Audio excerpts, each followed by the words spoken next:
Cincy at Baltimore, Monday Night Football, Week 1. Bryan Leonard, you got a free pick. Who do you like and why? I've got Cincinnati with a stipulation. It's currently at 6. I see it ticking up to 6.5. I think we may hit 7 by game time. I'm not going to bet this play for myself until we see that 7. I like it anyway, regardless, 6, 6.5, 7. You don't want to take the 6.5 when there's a 7 available. So strong lean, but a play at 7. Play at 7. What's the main reason? Well, the situation I have for Cincinnati is everybody thinks they're exerted themselves last year. They played over their heads. You know, they had a very good season last year. I think Cincinnati's turned the corner. I mean, their coach had a very good reputation before he got the job, struggled early on. I think he's putting it all together now. You take a look at Cincinnati when they played Baltimore. I don't think too many people have noticed this. The last 8 times Cincinnati's gone to Baltimore, they've won 4 of those games straight up. None of the losses by more than 7 points. So do you think because you grew up in Cleveland, you have a natural empathy for the perpetual loser? I happen to think I like you very much, yes. I think What's he's your main right. point I of think the he's game? right with the line 100%. I mean, not That it's if going I to go had to up. bet it. Yeah, I think it's going to get to 7. All right, so let's talk about the practical advice on that. Because let's not forget, this is Monday Night Football. I'm sorry. Let's talk about the practical advice on this.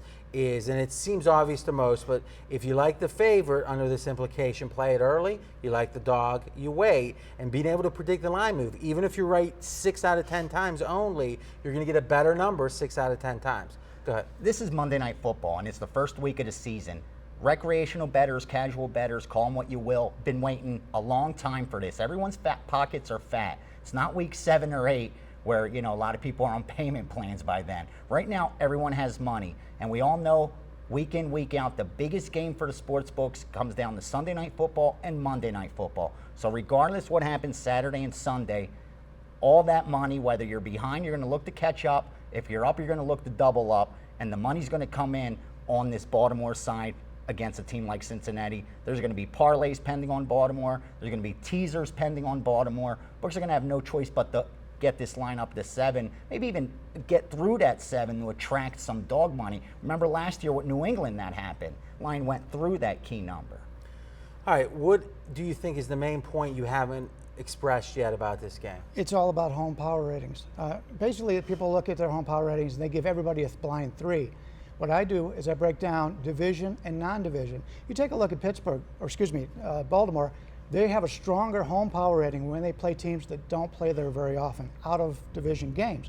When they play a team like Cincinnati, Pittsburgh, it's much lower. In fact, they haven't had a winning home spread record against divisional opponents since 2006. This is a team who struggles at home against teams and players that have been there before. And Cincinnati just the opposite. Why do you say that's a great stat? Why do you think that is?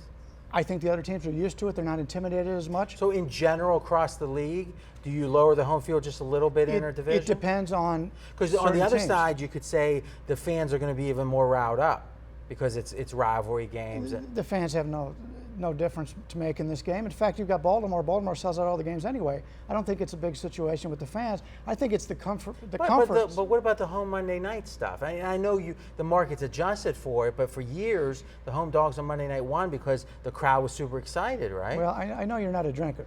No. But when you play a Sunday afternoon game at 1 o'clock Eastern, the beers just don't go down as well as they do at 8 p.m. Eastern. So you're you saying get a wilder crowd. You do think that at night the crowd, there can be a difference in the way the crowd reacts? And I think it's just not the crowd. The players feel the same way. I mean, they know they're in the national spotlight. You're the afternoon game. Cleveland's playing the St. Louis Rams.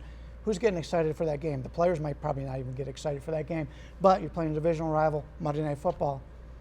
That's a good point. Any last 30 seconds for a last thought? Basically, that's it. I think Cincinnati's a team that is all right, better. Well, so that's good. Right. We got enough All out. right. So what we're going to do, we talked it out. Now it's going to be the official pick. All right.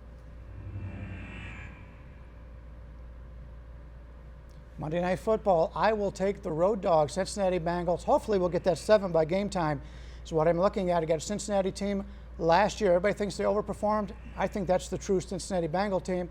You take a look at when they go to Baltimore, 4-4 straight up the last 8 times.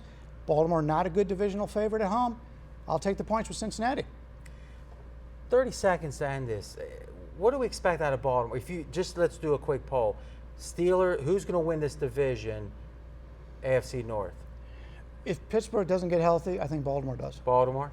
I think the Steelers are simply because I think Baltimore's trying to change what they do. Their offensive coordinator saying they're going to start stretching the field and stuff like that. I saw Ray Rice at Encore Beach Club on 4th of July after he signed that contract. He was celebrating like they already won the championship. Well, he did win his championship. Exactly. So early on, watch this team. Tell you, at ESPN, not one person picked Pittsburgh. I think they are the favorite right now if you look at the actual odds, slightly over Baltimore. I tend to agree. I think Baltimore could be an 8-8 team, 9-7 team this year. Let me just make the point. You talked Last about point quickly. Ray Rice. Where did he go to college? He went to Rutgers. Who was his backcourt mate? Bryan Leonard. Just had to throw that out. So you know him Damn, better than anyone. Well, it wasn't me, obviously. It was the talented Bryan Leonard. You don't know him. But you think about does. that. That's a great backcourt tandem there in the NFL. All right, guys, he was joking, just so you know. Hey, Monday night, this is the end of the video week. We had 10 videos this week. We're going to even have more next week, probably. You can get them all, pregame.tv. Pregame.com.